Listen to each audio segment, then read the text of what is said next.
मैं अपनी ओर से, अपने परिवार की ओर से हमारे पुलवामा में हुए शहीद जवानों को अपनी ओर से श्रद्धांजलि देता हूं, उनके जज्बे को सलाम करता हूं। इस दुख की घड़ी में पूरा देश उनके शोक से भरे परिवार के साथ खड़ा है।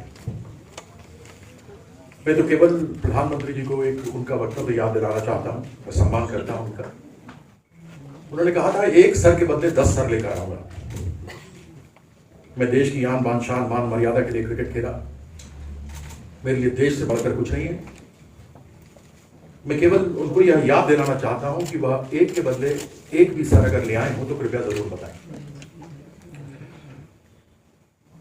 आज भी घटना हुई है जिसमें हमारे 4 लोग मारे गए, उसमें एक मेजर का भी शहादत हुई है।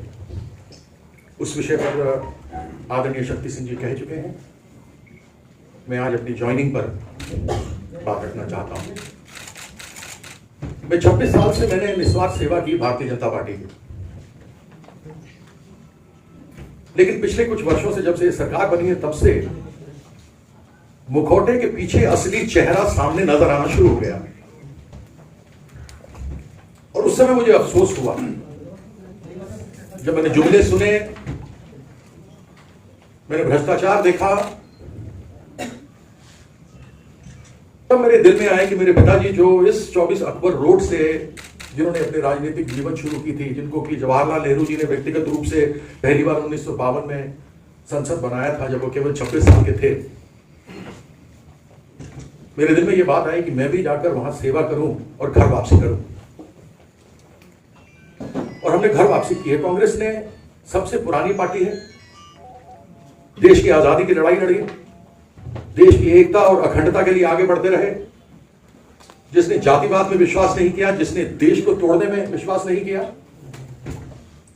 वही जब जिस समय हम क्रिकेट खेलते हैं या किसी मैदान में रहते हैं, कोई भी खिलाड़ी हो, वो अपने देश के लिए खेलता है, देश की आन बान शान मान मर्यादा के लिए खेलता है।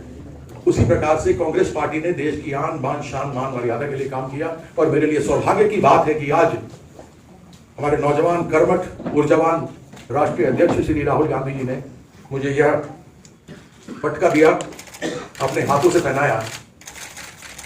और मैं धन्यवाद करता हूं कि कांग्रेस पार्टी ने मुझे प्यार से लिया है और कहा है कि आपको कोई भी तकलीफ यहां पर नहीं होगी।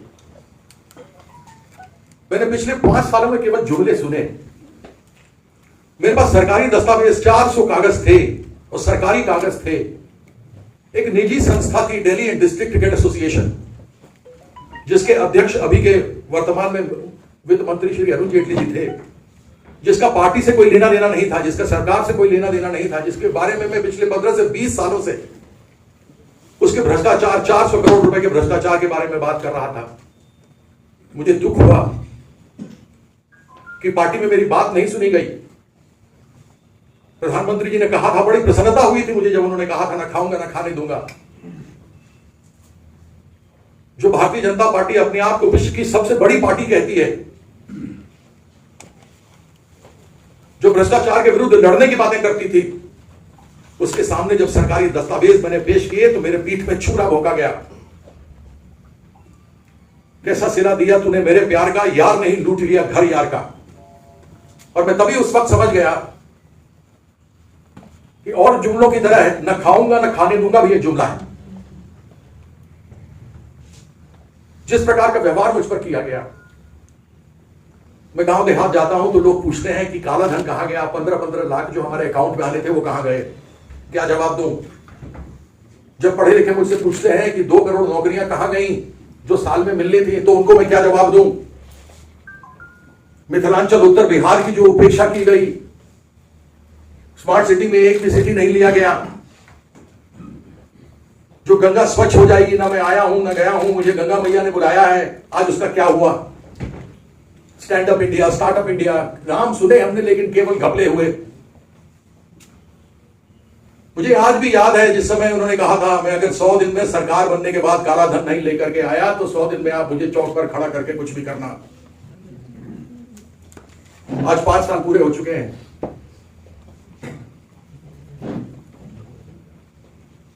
आंतरिक लोकतंत्र, इंटरनल डेमोक्रेसी पार्टी में खत्म हो चुकी है, कोई आवाज सुनने को तैयार नहीं। सोशल मीडिया पर बैठकर मेंबर बना लेने से कोई सबसे एक नंबर का पार्टी नहीं बन जाता है। और ये सारी चीजें मुझे कचोटती हैं। मैं अपने क्षेत्र में जाता हूं, जब लोग मुझसे पूछते हैं तो यह चीज मुझे कचोटती है, मेरे दिल पे चोट लगती है। और इन सभी चीजों को देखकर जब मैंने देखा कि ये केवल जुमले चल रहे हैं, जुमलों के अलावा और कुछ नहीं हो रहा है, तो फिर मैंने अपने पिता के घर में वापस आने का, जो अनाथ हो गया था राजनीतिक रूप से, मुझे राजनीतिक परिवार मिला। यह राजनीतिक परिवार ही नहीं, एक अपना परिवार सा है। और मुझे बड़ी प्रसन्नता है कि वापस में कांग्रेस में आया।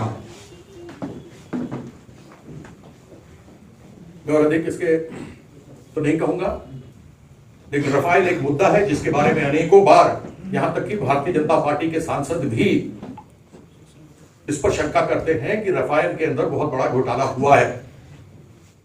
वह सरकार जनता को क्या सच बोलेगी? जो सरकार सुप्रीम कोर्ट में झूठे एफिडेविट देती हो। आप लोगों ने देखा कि अभी इन्होंने सीएजी का रिपोर्ट दिया है और इन्होंने सुप्रीम कोर्ट में कह दिया कि सीएजी रिपोर्ट दे दी गई और पीएससी ने देख लिया है। जो उच्चतम न्यायालय को झूठ बोले, वो तो आम जनता को बेवकूफ बनाने में माहिर है। मैं तो सिर्फ प्रधानमंत्री जी को उनको याद दिलाना चाहता हूं कि आपने जितने जुमले दिए थे, कम से कम उसके बारे में जो आप इतने भाषण कर रहे हैं, जवानों की शहादत के बाद जगह जगह आप शिलान्यास कर रहे हैं, कम से कम यह जुमले, उनके बारे में भी कुछ वक्तव्य अवश्य दें, जिससे कम से कम नौकरियों के बारे में पता लग सके, काला धन के बारे में पता लग सके, गंगा साफ हुई कि नहीं हुई उसके बारे में पता लग सके, स्मार्ट सिटीज का क्या हुआ उसके बारे में पता लग सके। अगर आपको यह खबर अच्छी लगी तो इस खबर को शेयर करें, इस खबर पर अपनी राय जरूर दें। ऑनलाइन न्यूज इंडिया की सभी खबरें अपने मोबाइल फोन पर सबसे पहले देखने के लिए चैनल को अभी सब्सक्राइब करें और घंटी जरूर दबाएं।